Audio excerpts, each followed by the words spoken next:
Welcome back to M&A Ambassadors, another episode on USP, becoming the ultimate sales professional. Now, in the previous video, we talked about using the direct approach on the phone to ask for the meeting. In today's video, we're going to look at the indirect approach to ask for the meeting. Now, the indirect approach, it can be used in two different situations. One, if you sense that the buyer or the seller that you're talking to or the lead that has come into you is not very convinced and is showing some sort of hesitation, that's when you can use it, because they might be feeling some kind of sales pressure on them.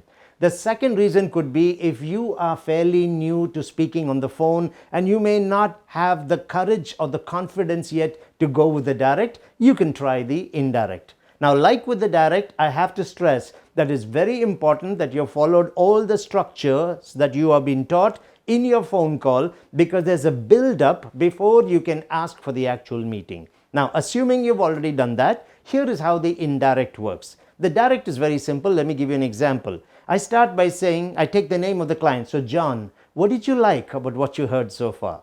And based on what he gives as an answer, I'll simply say, well, in that case, why don't we just meet so I can show you how this actually works out for you? That's your direct approach. Now, in the indirect approach, I'll start the same way. So, John, what did you like about what you just heard? And based on his reply, well, I love 1, 2, 3, 4. I'll say, now, John, having heard all of that, I'm not asking that you make any decision today. It's really important that you get all the information so you can correctly evaluate and decide. So why don't I suggest a meeting at the developer's office where I can introduce you to one of their sales consultants. They are experts on these type of opportunities and will answer any question that you have. When would you be free to come? I've got tomorrow between 10 and 2, and I've got Saturday between 2 and 4. Which works better for you? So that's how you use the indirect. Okay. Having said all of this, I'm not asking that you make any decision right now. It's really important that you get all the information so you can correctly evaluate before you decide.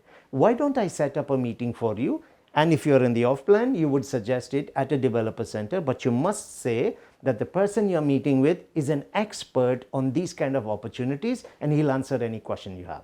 If you were to do this for the secondary market, in a direct situation, it would be, so John, what did you like about what you heard so far? Client says, well, 1, 2, 3, 4, 5. I'll say, well, in that case, why don't we meet so I can explain my marketing plan to you and show you how we will be approaching buyers just for your home. Direct.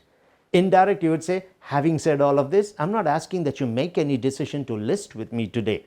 Why don't we meet so you understand my marketing presentation? It's really important, John, that you see how we're going to position your home out there. Once you've seen the value of this, we can look at next steps. Now, I've got tomorrow between 5 and 7, day after between 7 and 9, which works best for you. So you could use this whether you're in the primary teams of plan developer sales, or you can use it even the secondary. Now, let me give you 3 other approaches that you could use in the indirect approach. They work very well on the phone with the client. The first is called the multiple options approach. All you got to do is tell the client, John, there are so many amazing opportunities at this point in time, and they're really a lot to explain on the phone. Why don't we meet? And then give a double bind, 2 options. That's it. Multiple options essentially says there's a lot of amazing opportunities right now, not just this one that you have seen. So why don't we meet so I can quickly show you some of them? And then you go with the invitation. That's the multiple options. The complex options is where you will turn around and say, John, now these investments can be quite detailed and there's lots of questions that you will need answers to. And they work better when we sit face to face. There would be too many to discuss on the phone. Why don't we meet?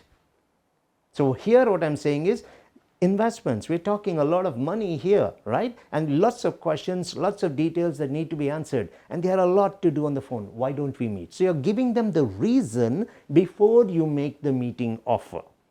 The third one, in fact, another way you could do the same one, the complex, is use the amount. John, we're talking 4.8 million. Now, this kind of an investment has got a lot of questions that you might need answers to. Why don't we meet? Because they would be too detailed to talk about on the phone. Go with a double bind.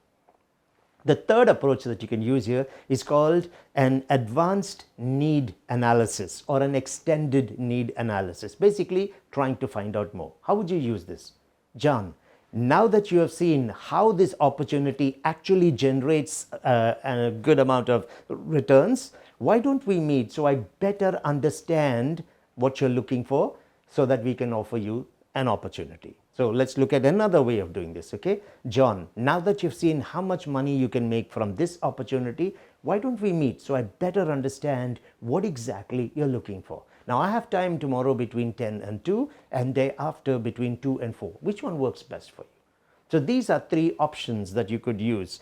You have the multiple options, you've got the complex issues so that I can answer it on the phone, and you got the extended need.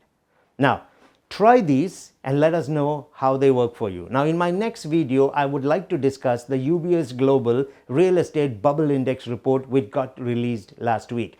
It's very important to understand the bubble index and where Dubai positions itself on it, but more important, how bubbles actually work. What is a bubble?